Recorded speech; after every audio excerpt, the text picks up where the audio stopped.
ऐसी हरकत करने की सोचना भी मत, वरना गाड़ी सीधे तेरे ऊपर चढ़ा दूंगी। चल निकल यहाँ से, ये हमारे दोनों के बीच का मामला है।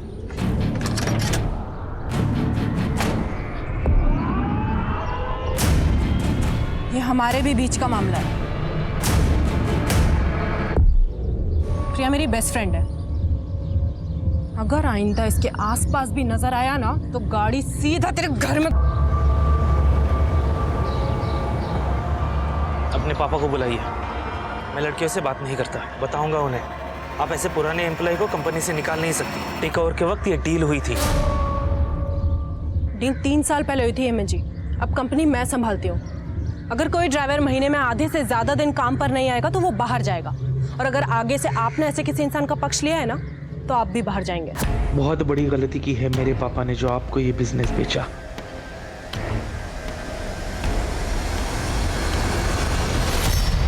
दीदी आपके झगड़े फिर से चालू हो गए। अरे तो क्या करूं स्वाति, ऐसे लोग ऑफिस आकर लड़कियों को धमकाएंगे, उनको परेशान करेंगे, तो ऐसे लोगों को ऐसे ही हैंडल करना पड़ता है। अरे दीदी तो पापा से बात करो ना, आप क्यों झगड़ा करते फिरते हो? नहीं नहीं, पापा को पहले ही 10 टेंशन है फैक्ट्री की। स्वाति मेरी बात सुन, पापा को कुछ भी नहीं बोलेगी, ठीक है? अरे बोला था ना आराम से काम करो।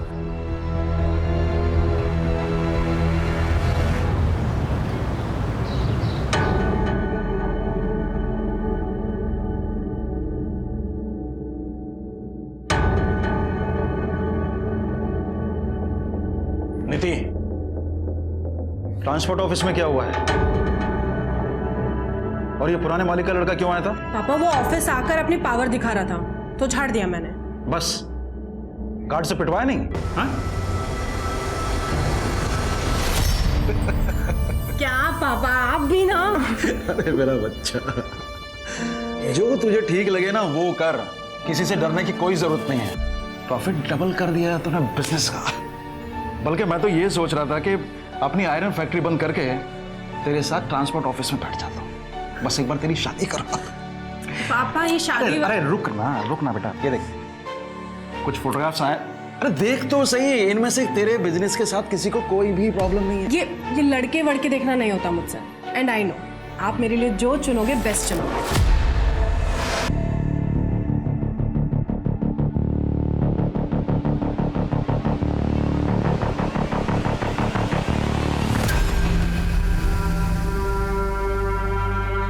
चलती है ना तू मुझसे, मेरे काम से, इसलिए बार बार मेरे काम में टांग अड़ाती है। जलन नहीं, चिंता है आपकी।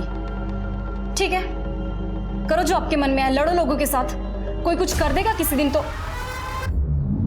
अपना मेकअप का कोर्स करने मुंबई जा, और आइंदा मुझसे बात मत करना।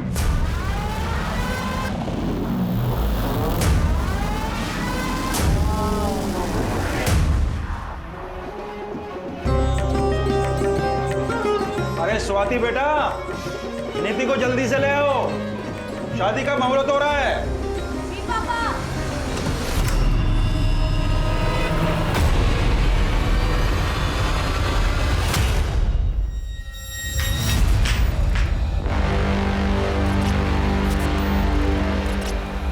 प्रिया, आप दीदी को लेके आएंगे प्लीज? हाँ मैं अभी लेके आती हूँ। नीति, नीति, अंकल जी। क्या हुआ? अंकल जी नीति कमरे में नहीं है। कमरे में नहीं है? मैंने बाथरूम में भी चेक किया, वहां पे भी नहीं है। अरे यहीं कहीं इधर उधर घर में होगी, तुम अंदर जाके देखो जल्दी। जाओ। नीति, नीति, नीति, नीति, नीति, नीति। बस कीजिए समझी जी, अब आप बता दीजिए कहाँ भगाया है अपनी बेटी को? क्या बकवास कर रहे हैं आप?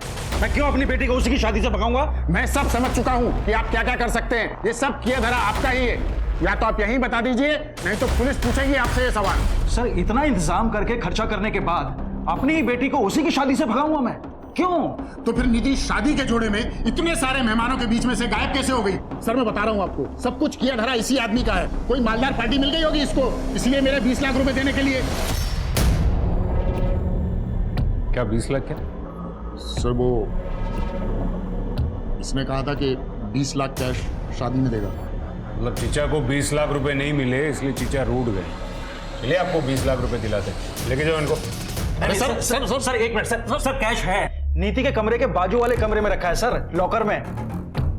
और समझी जी, आप गलत इल्जाम लगा रहे हैं हमारे ऊपर। कैसे बाप है आप? एक और बेटी को बिजनेस शुरू करके देते और फिर दूसरी ओर ये दहेज।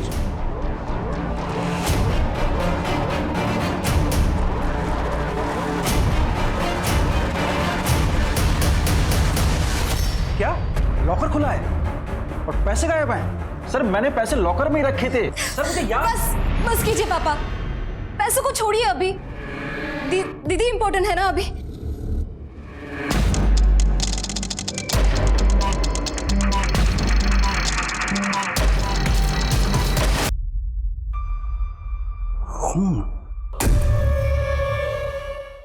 देखिए, नीति बिजनेस करती है और जाहिर है कि बिजनेस में राइवल्स तो होंगी, तो उसका किसी के साथ कोई झगड़ा या फिर किसी पर आपको कोई शक? हेमंत हो सकता है, या फिर वो प्रिया का आशिक अभय। अभय और हेमंत वाली बात तो पुरानी हो गई है। तू ब्यूटी पार्लर के कोर्स के लिए मुंबई चली गई थी, तुझे कुछ नहीं पता है।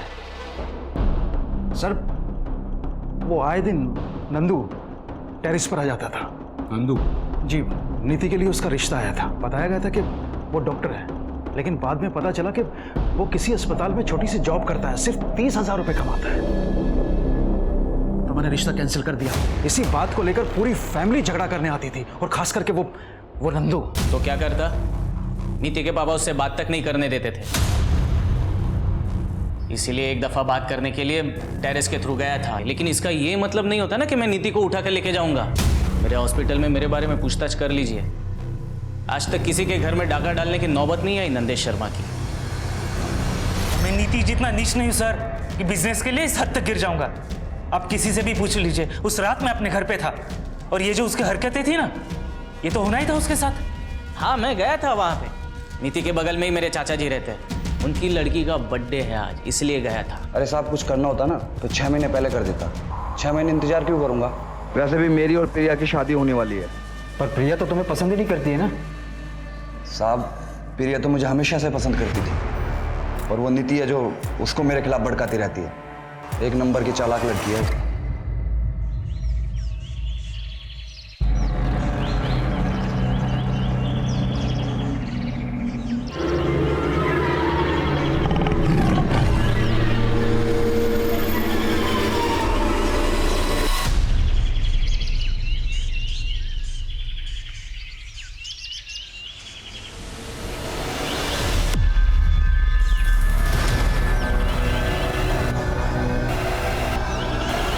सर इसकी शादी होने जा रही थी, फिर ये शादी से ही गायब हो गई। फिर किसी ने इसे इतने बेरहमी से मार दिया।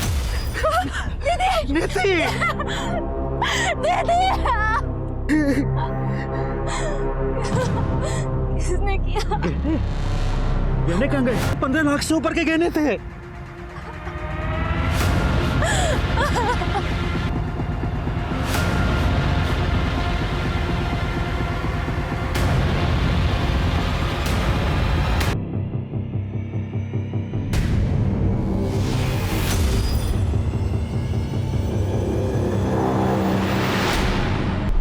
सर ये ब्रिजनाथ बहुत ही अजीब बात है। सामने बेटी की लाश पड़ी थी और उसके मुंह से सबसे पहले क्या निकला? गहना।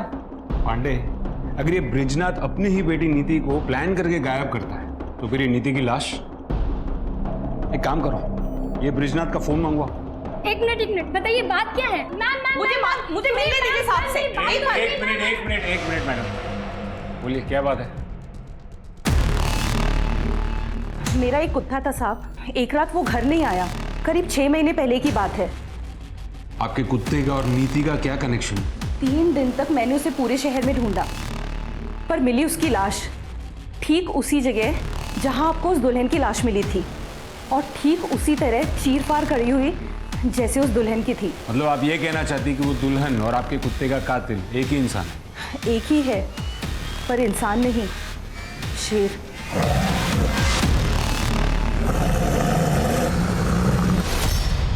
मैडम इस जंगल में सियार तक नहीं है, शेर?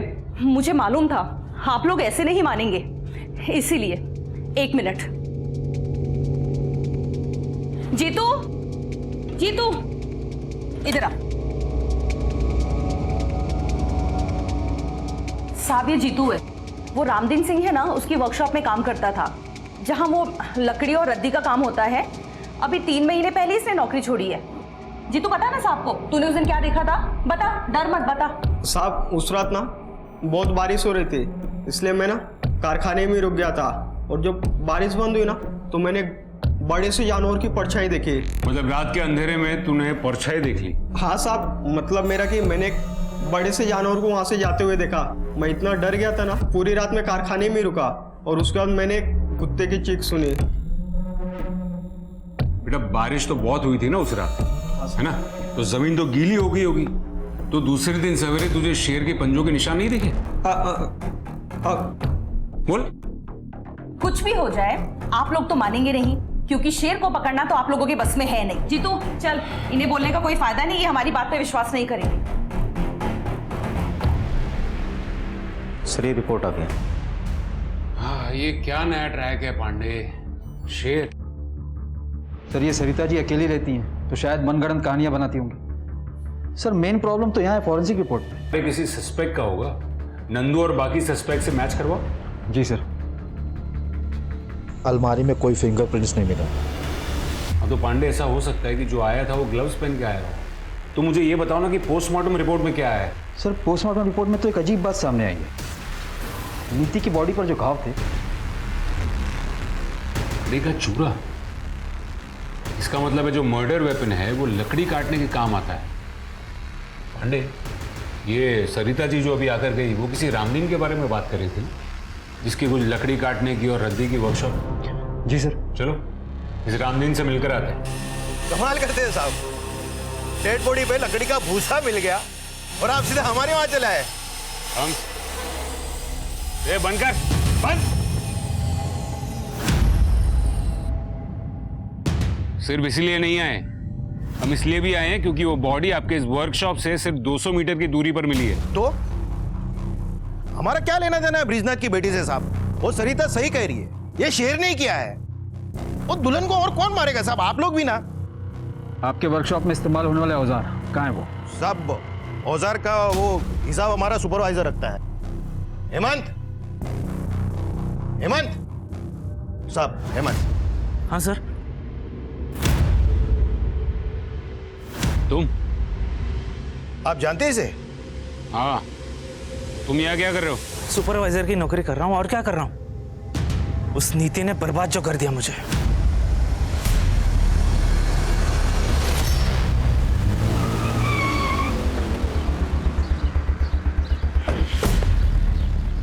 पांडे, ये हेमंत जितना सीधा दिखता है उतना सीधा लगता नहीं है। पर सर हमने पता तो किया था, हेमंत के कॉल रिकॉर्ड के हिसाब से उस रात वो अपने घर पर ही था, और तो और आईपी भी चेक किया उसने। वो उस वक्त ऑनलाइन कुछ वीडियोस देख रहा था। सर वैसे कॉल रिकॉर्ड से एक बात याद है। क्या? जब मैं कॉल रिकॉर्ड चेक कर रहा था तो उसमें से मुझे एक सर मेरी बहन नीति के कातिल का कुछ पता चला क्या? ऐसे कैसे कोई घर में घुसकर दीदी को गायब कर सकता है? आप तसल्ली रखिए, हम इन्वेस्टिगेशन कर रहे हैं। ऐसे कैसे तसल्ली रखूं? छोटा सा झगड़ा क्या हो गया? दीदी ने मुझसे बात ही करनी बंद कर दी थी, इसलिए मुझे कुछ पता ही नहीं चला कि यहाँ पे क्या हो रहा है। आप प्लीज हमें बताइए कि पिछले 1-1.5 महीने से नीति का फोन इनएक्टिव क्यों था? इनएक्टिव? सर ऐसे कैसे हो सकता है? दीदी को तो बहुत सारे कॉल आते थे ऑफिस के काम से। हमने उनके ऑफिस में भी पता किया, वो उस दौरान ऑफिस जाती ही नहीं थी। सर दीदी बीमारी तक में ऑफिस मिस नहीं करती थी। सर ये कॉल रिकॉर्ड आपको देखनी चाहिए। उस दिन अगर तुम अपना बर्थडे घर पर मना रहे थे तो तुम्हारे फोन की लोकेशन जंगल में क्यों दिखा रही थी? क्या सर सिर्फ उसी दिन का चेक किए? कुछ दिन पहले का चेक करते तो हर दिन का लोकेशन आपको वही मिलता। रनिंग करने जाता हूँ डेली। पिछले 2 सालों में 5 मैराथन भाग चुका हूँ मैं। अगले महीने मुंबई में मैराथन होने वाली है, उसी के लिए प्रिपरेशंस कर रहा हूँ। उस दिन हंगामे के बाद थोड़ा मूड ऑफ हो गया था, इसके लिए रनिंग करने निकल गया। देखो ये रनिंग, ये मैराथन, ये सब बकवास छोड़ो और सच सच बोलो। सर क्या प्रूफ है आपके पास कि मैं झूठ बोल रहा हूँ? अरे साहब से मिलना है यार। अरे रुको साहब, इस शहर में शेर घूम रहा है, हमें खबर मिली है। आप क्या कर रहे हैं साहब? क्या आप इंतजार कर रहे हैं कि हमें और हमारे बच्चे को खा जाए साहब? देखिए ये एक अफवाह है, जंगल में कोई शेर नहीं है। लेकिन सरिता जी अपने लोकल न्यूज चैनल पे बता रही है साहब कि शेर है। मैंने खुद सुनी थी शेर की दहाड़ उस दिन लकड़ी की वर्कशॉप के पास, पर पुलिस तो कभी ये मानेगी नहीं। सर अगर सच में ही शेर हुआ तो? कमाल कर रहे हो पांडे। मतलब 10 साल से शेर उस जंगल में है और अब अचानक उसे भूख लगी। पांडे मुझे टेंशन तो इन लोगों की हो रही है।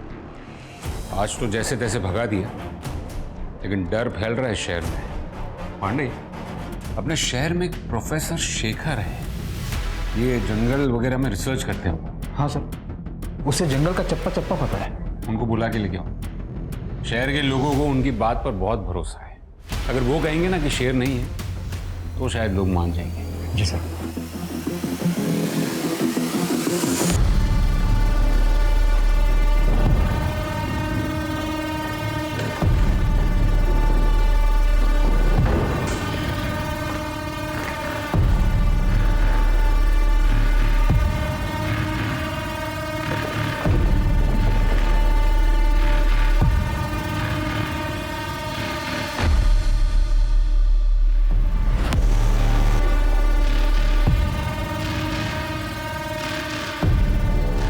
मेहनत से बिजनेस सेटल किया है। घर के काम नहीं कर पाऊंगी, ऑफिस जाना पड़ता है रोज। घर के काम के लिए तो काम वाली बाई आ जाएगी। बिजनेस आपका पैशन है, वो ज्यादा इंपॉर्टेंट है। ये सब बातें आप सिर्फ मुझे इम्प्रेस करने के लिए तो नहीं कह रहे? वो जानने के लिए तो आपको शादी करनी पड़ेगी।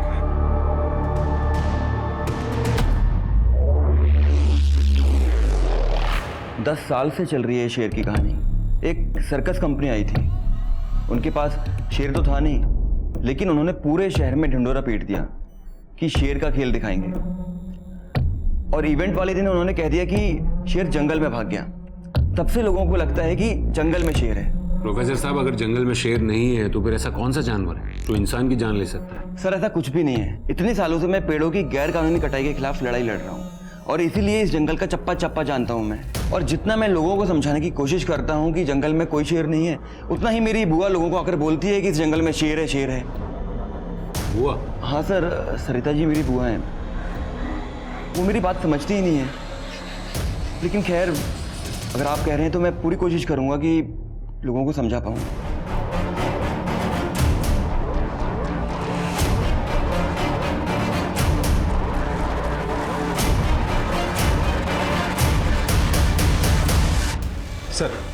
सर ये ब्रिजनाथ सीधा आदमी नहीं, ये तो लगा था, पर इतना घटिया आदमी होगा ये नहीं सोचा था।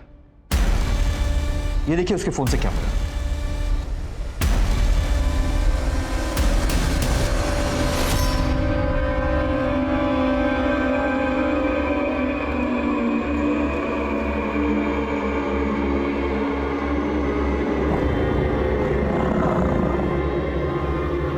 कौन है?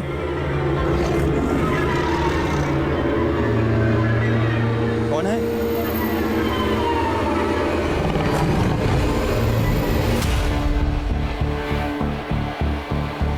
क्यों अपनी बेटी की ऐसी फोटोग्राफ्स लूंगा? ये फोटोज देखकर साफ साफ पता चल रहा है कि नीति ने खुद में फोटो नहीं खींची, किसी और ने खींची। और ये फोन किसका है? आपका। ये फोटोज आपके फोन से मिली। अब आप मुझे बताइए कि आपने नीति की ऐसी फोटोज क्यों खींची? सर मुझे नहीं पता कि ये फोटोग्राफ्स मेरे इस फोन में कैसे आए। और सर आप मेरी बेटी के कातिल को और उस आदमी को क्यों नहीं ढूंढ रहे हैं जिसने मेरे सारे पैसे और मेरे सारे गहने चुराए हैं? कौन है? अरे कौन है वहां? फिर से आ गए ना तुम लोग यहाँ पेड़ काटने के लिए?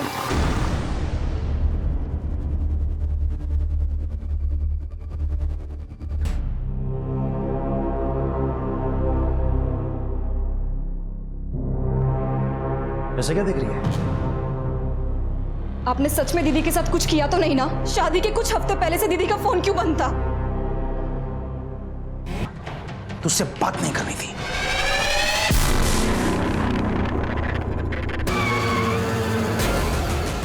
पांडे, ये ब्रिजनाथ के बारे में A to Z सब पता करो, पूरी कुंडली निकालो उसकी। जी सर। दुल्हन को जैसे मारा था ना, बिल्कुल वैसे ही मारा है। ये शेर का ही काम लग रहा है भाई। सर बॉडी की कंडीशन देख के तो लग रहा है कि यह किसी जंगली जानवर का काम है। देखिए डॉक्टर, मुझे आपसे ये शेर वाली कहानी नहीं सुननी। मुझे ये बताइए, अगर किसी इंसान ने मारा हो तो कैसे मारा होगा? तो सर उसके लिए 2 हथियारों का इस्तेमाल एक ही साथ हुआ है, एक कुछ हथौड़ी जैसा और दूसरा धारदार औजार। ठीक है। सर दुल्हन की बॉडी पर से जेवर गायब थे। अब ये काम शेर का तो नहीं हो सकता ना? फिर कोई आदमी उसे क्यों मारेगा? सर कहीं सच में कोई शेर तो नहीं जो जंगल से नदी पार करके इस तरफ आया हो? पांडे, नदी के पार जंगल नहीं गांव है, और फोकस शेर पे नहीं इस पे करो। 3 साल पहले शेखर ने रामदीन के खिलाफ इलीगल पेड़ की कटिंग को लेकर कंप्लेंट दर्ज की थी। लेकिन उसने अपने वर्कशॉप के पास ही क्यों मारा? सवाल ये नहीं है पांडे, सवाल ये है कि रामदीन ने शेखर को मारने में 3 साल क्यों लगा दिए? या फिर ऐसा हो सकता है कि नीति और शेखर ने रामदीन को एक साथ देख लिया हो पेड़ काटते हुए। सर इस रामदीन को उठा लो। नहीं, अभी नहीं, फिलहाल उसके खिलाफ सबूत इकट्ठा करने होंगे। एक काम करो, रामदीन की पास्ट और प्रेजेंट की पूरी हिस्ट्री निकालो और देखो कोई ऐसा मिलता हो जिसे वर्कशॉप के अंदर की सारी डिटेल्स पता हो। सर वो जीतू था ना जो रामदीन की वर्कशॉप में काम करता है?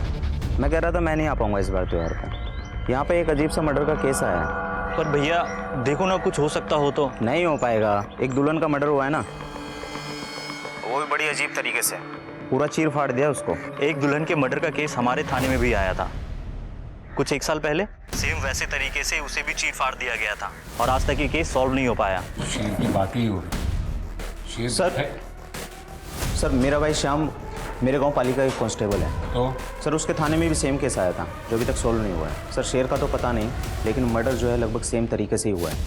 और सर जिसका मर्डर हुआ था ना, वो एक दुल्हन ही थी। कब हुआ था ये? और उस केस की और कोई डिटेल्स हैं? सर करीब 1 साल पहले की बात होगी, लेकिन सर दुल्हन की आइडेंटिटी अभी क्लियर नहीं हुई है। ठीक है, वहाँ के ऑफिसर से बात करवाओ। जी सर। साहब वो ब्रिज जी के यहाँ पे ज़्यादा पैसे मिल रहे थे मुझे, इसलिए मैं वर्कशॉप पे नौकरी छोड़ दी थी। और वहाँ पे शेर का भी तो खतरा था ना साहब। मेरे सामने शेर की बात मत करना, समझा?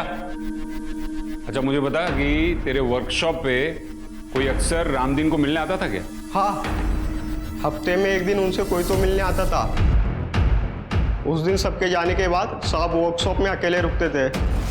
साहब उस दिन मैं अपना झोला भूल गया था, इसलिए वापस लेने गया था। क्या कर रहे तू इधर? मेरी छुट्टी हो गई ना? साहब मेरा झोला भूल गया था मैं यहाँ पे। हो गया ना? चल निकल। हाँ गया वो, आ जाओ। कौन था वो? साहब मैं ज्यादा कुछ नहीं देख पाया था, रामदीन जी ने मुझे भगा दिया था वहां से। सर एक मिनट। सर ब्रिजनाथ के मोबाइल में जो फोटो मिले थे उन्हें इनलार्ज करवाया। सर ये फोटो में देखिए किसी का रिफ्लेक्शन दिख रहा है, नीति की फोटो खींचते हुए। ये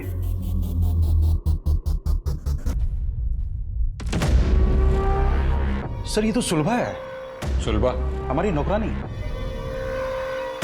सुलभा, सुलभा! जी साहब। तो तुमने खींची थी ये इतनी वाहियात फोटोग्राफ नीति की? साहब हम तो नौकर हैं, मालकिन ने कहा था ऐसे फोटो खींचने को। दीदी ये लीजिए। दीदी जल्दी कीजिए, साहब ने देख लिया तो मुसीबत हो जाएगी। एक मिनट चल। हाँ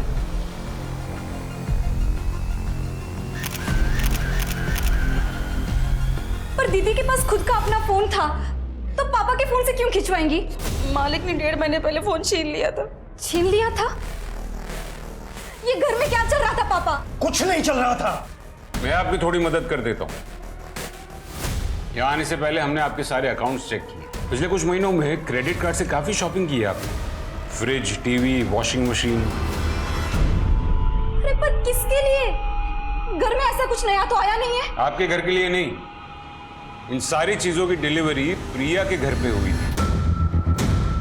प्रिया नीति की दोस्त। अब आप कुछ बताएंगे या फिर बाकी की कहानी मैं प्रिया से पूछ लूं? क्या करती सर, घर में खाने तक को पैसे नहीं थे और फिर ब्रिज जी मुझे मिले। नीति ने मुझे बताया तुम्हारे बारे में। मैं मदद कर सकता हूँ तुम्हारी, लेकिन बदले में तुम्हें भी तो कुछ करना पड़ेगा।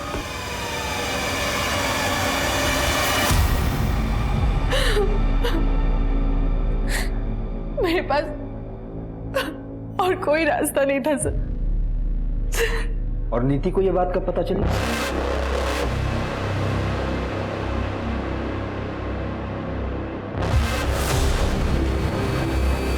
पापा,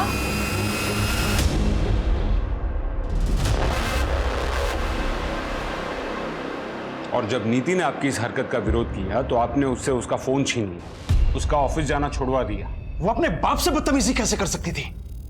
और बच्चों को संस्कार सिखाने के लिए ना ऐसे कदम उठाने पड़ते हैं। संस्कार नहीं, डर। इस बात का डर कि कहीं आपकी काली करतूत जमाने के सामने ना आ जाए। और आपको लगा होगा कि शादी के बाद तो आप नीति जैसी कॉन्फिडेंट लड़की को रोक नहीं पाओगे। तो पापा,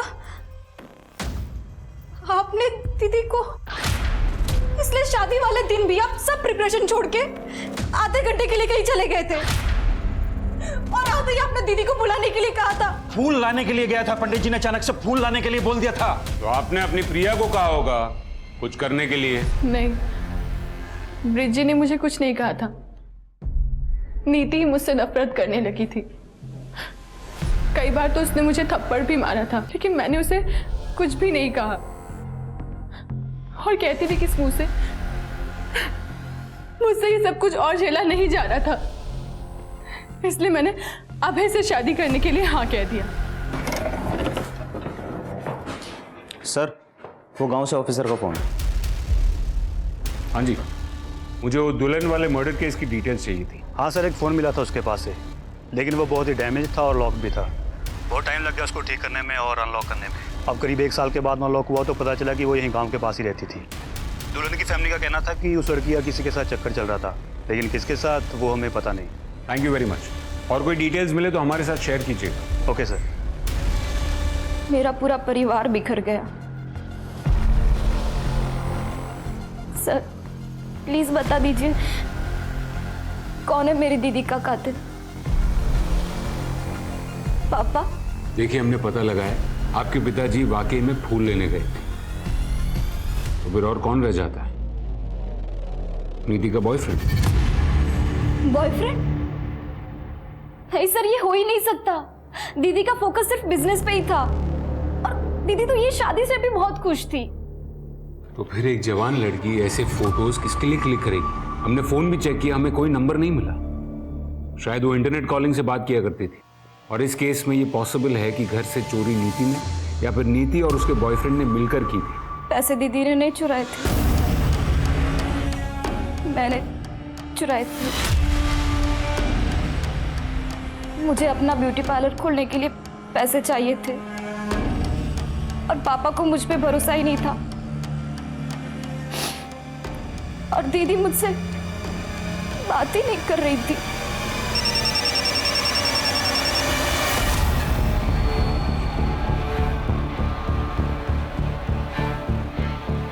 सर, माधुरी के बॉयफ्रेंड का पता चल गया है। अच्छा? लेकिन वो भी मर चुका है। गांव के करीब 70 किलोमीटर दूर उसकी बॉडी मिली थी। उसका खून भी करीब उसी टाइम पे हुआ है जब माधुरी का खून हुआ था। खूनी ने दोनों को किसी तेजदार हथियार से चीर फाड़ दिया है। कमाल है, 3 खून और वो भी एक ही तरीके से। कोई सरफिरा खूनी घूम रहा है शहर में। मैं तुम्हें फोन करता हूँ। क्या हो रहा है यहाँ पर? देखिए साहब, ये आपकी लापरवाही का नतीजा। शेर ने तो इसे लगभग मार ही डाला। तो आप इसे यहाँ पर क्यों लेकर आए? पहले हॉस्पिटल लेकर जाइए। नहीं, बस देखिए, आप लोग विश्वास रखिए, हम आज के आज ही जंगल विभाग से बात करेंगे, लेकिन आप प्लीज इसे पहले हॉस्पिटल लेकर जाइए।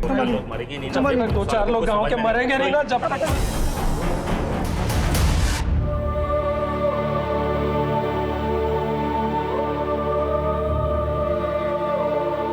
दीदी मुझसे बात नहीं कर रही थी, तो मैंने क्यों कोशिश नहीं की उनसे बात करने की। दीदी इतनी मुसीबत में थी, उनको मेरे साथ की जरूरत थी, और मैं इतनी सेल्फिश हूं कि सिर्फ अपने सपनों के पीछे दौड़ती रही। अगर मैं दीदी के साथ होती तो आज दीदी मेरे साथ थी। सर, डॉक्टर ने बताया कि जीतू को किसी शेर ने नहीं बल्कि जंगली कुत्ते ने काटा था। मुझे पता था, वो घबरा गया इसलिए देख नहीं पाए। सर, जब तक हम नीति और शेखर के कातिल को इनके सामने नहीं लाएंगे, ये लोग हमारी बात नहीं मानने वाले। सर वो रामदीन के बारे में पता करने के लिए बोला था ना सर आप। सर पता लगा कि वो भी मेरे गांव पाली से है। एक बात और सर वो दुल्हन का जो मर्डर हुआ था उस केस की इन्वेस्टिगेशन से एक बात साफ जाहिर होती है, 6 साल पहले भी सेम तरह से मर्डर हुआ था सर वहाँ पर। किसका? वो भी एक दुल्हन थी क्या? नहीं सर, वो एक आदमी था। इनफैक्ट जिसका मर्डर हुआ था वो खुद एक खूनी था। मतलब 6 साल पहले उस आदमी का खून उसी तरह हुआ था? 6 साल से घूम रहा है, न जाने उसने कितने कत्ल किए होंगे सर। सर रामदीन हो सकता है। अच्छा, जो मरे हैं उनकी फैमिली में और कौन कौन है? एक बेटा है सर। उस बेटे को ढूंढो, शायद उस बेटे ने उस खूनी को देखा हो। Hello police station, gold coin jewellers कहाँ से बोल रहा हूँ? हाँ जी बोलिए। आपने जो चोरी की हुई ज्वेलरी की फोटोज हमें भेजी थी, उसमें से कोई एक मेरे यहाँ पे बेचने के लिए आया हुआ है। कस्टमर को मैंने बातों में लगा रखा है, अंदर बैठी हुई है। आप लोग थोड़ा जल्दी आइए, वैसे भी बच्ची है।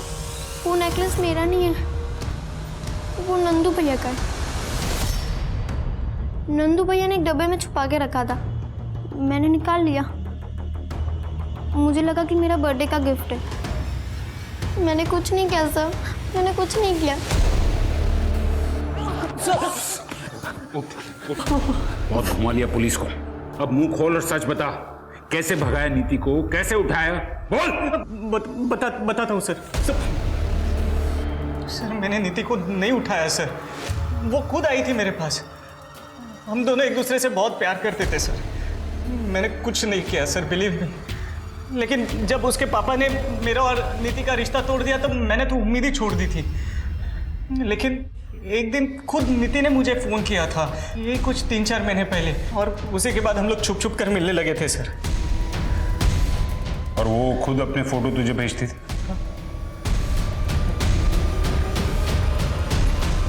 जी सर, बॉयफ्रेंड था मैं उसका। लेकिन भागने का प्लान नीति ने बनाया था और हम लोग भागकर सीधा मुंबई जाने वाले थे। और बराबर शादी वाले थे? हाँ, मतलब नीति का ऐसा प्लान था कि शादी वाले दिन उसके पास ढेर सारे गहने होंगे तो मुंबई में हम लोग आराम से सेटल हो। सारा नीति का आइडिया था, सब राजी खुशी हो। तो फिर टेरेस पर खून कहां से आया? और वो जंगल के बाहर डेड बॉडी? जंगल में डेड बॉडी का तो नहीं पता सर, लेकिन वो टेरेस पे खून वाला प्लान मेरा था। हॉस्पिटल से मैं ब्लड सैंपल्स लेकर आया था और मेरे ही कहने पर नीति ने खुद वो ब्लड टेरेस पे डाला था सर। एक्चुअली मेरा और नीति का उस दिन जंगल में मिलने का प्लान था। नीति, अरे कहाँ हो यार तुम? नीति तो नहीं मिली, लेकिन उधर झाड़ियों में उसका पड़ा हुआ नेकलेस मिला सर।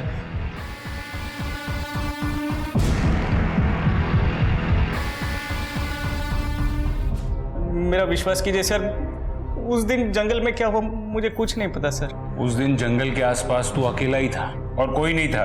तुमने जरूर किसी को देखा होगा। नहीं सर, मैं अकेला नहीं था, मतलब और भी कोई था वहां पर। दूर से उसकी शक्ल देख तो नहीं पाया, लेकिन हाँ वो लंगड़ा कर चल रहा था। शायद उसके पैर में कोई तकलीफ थी और वो रामदीन की वर्कशॉप की ओर जा रहा था सर। सर रामदीन के वर्कशॉप में कौन कितने बजे आता जाता है ये सुपरवाइजर हेमंत को जरूर पता हो। अच्छा, वो जिसके पाँव में दिक्कत है सर, वो तो टेम्पररी ड्राइवर था जिसे कुछ सामान लाने के लिए भेजा था। क्या नाम है उस ड्राइवर का? सर सुखबीर, जिसे उस नीति ने काम से निकाला था। मैंने कुछ नहीं किया सर, वो तो मेरी किस्मत ही खराब, जो उस वक्त मैं फैक्ट्री गया था कुछ काम से।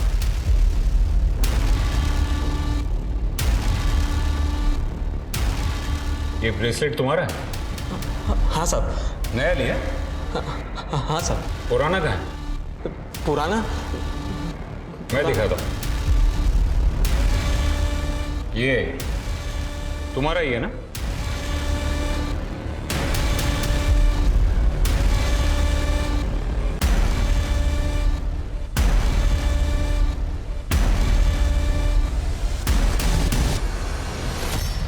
हाँ साहब, मेरा ही है। वो पुराना ढीला हो गया था ना, तो गिर गया होगा शायद। अच्छा, और वो भी वहीं पर गिरा जहां पर नीति की लाश मिली थी? भगवान की कसम साहब, उस वक्त कोई बॉडी नहीं थी वहां पे। हम गरीब छोटे लोग हैं ना साहब, इसलिए सब हमें ही परेशान करते। वहां बड़े लोग क्या नहीं करते, कोई कुछ नहीं बोलता उनको। वो रामदीन सिंह। हाँ गया वो, आ जाओ। वो औरत, उसको देखा मैंने उसके साथ, वो शेर शेर करते फिरती है ना शहर में, वही औरत। सरिता? हाँ हाँ वही सरिता। मतलब सरिता और रामवीर? मतलब पेड़ों की कटाई नहीं, आप दोनों के बीच जो रिश्ता है वो छुपाने की कोशिश कर रहे थे। नीति और शेखर ने आपको सरिता जी के साथ देख लिया था उससे,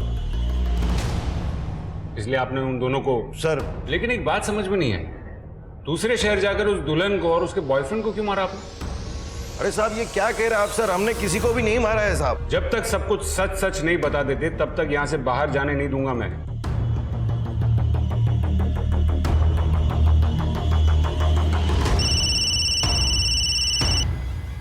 हाँ गुप्ता बोलो। सर उस बच्चे का पता किया है हमने यहाँ से। सर उसके हिसाब से वो बच्चा करीबन 1 साल पहले इसी कंस्ट्रक्शन साइट पे काम कर रहा था, लेकिन अभी वो यहाँ काम नहीं कर रहा है। लेकिन सर एक बात और पता चली है, वो दुल्हन माधुरी जिसका मर्डर हुआ था वो यहीं आसपास किसी स्कूल में काम करती थी, और सर उस बच्चे का घर भी इसी स्कूल के आसपास ही है। तो क्या इस माधुरी का उस बच्चे के साथ कोई कनेक्शन, या फिर उसके बाप के साथ कोई कनेक्शन? सर इतना तो नहीं पता, पर यहाँ पे एक गार्ड है, उसने बताया कि वो उस बच्चे को जानता था जब वो बच्चा यहाँ काम किया करता था। गुप्ता मैं एक काम करता हूँ, यहाँ डिस्ट्रिक्ट से एक स्केच आर्टिस्ट भिजवा रहा हूँ, उसका स्केच निकलवाओ। Right sir.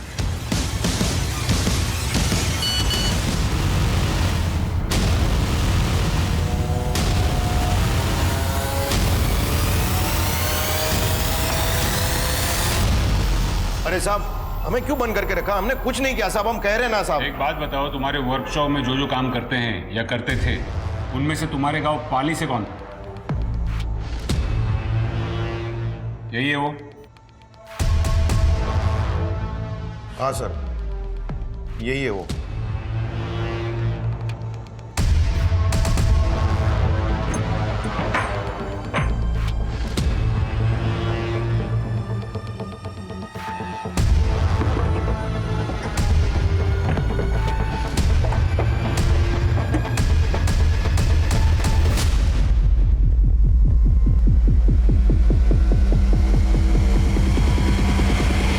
सर ये लोगो इस गांव में कई जगह देखने को मिलेगा। एक बाबा यहाँ का है, उसी का ही लोगो है। चलिए मैं लेकर चलता हूँ आपको उस बाबा के घर।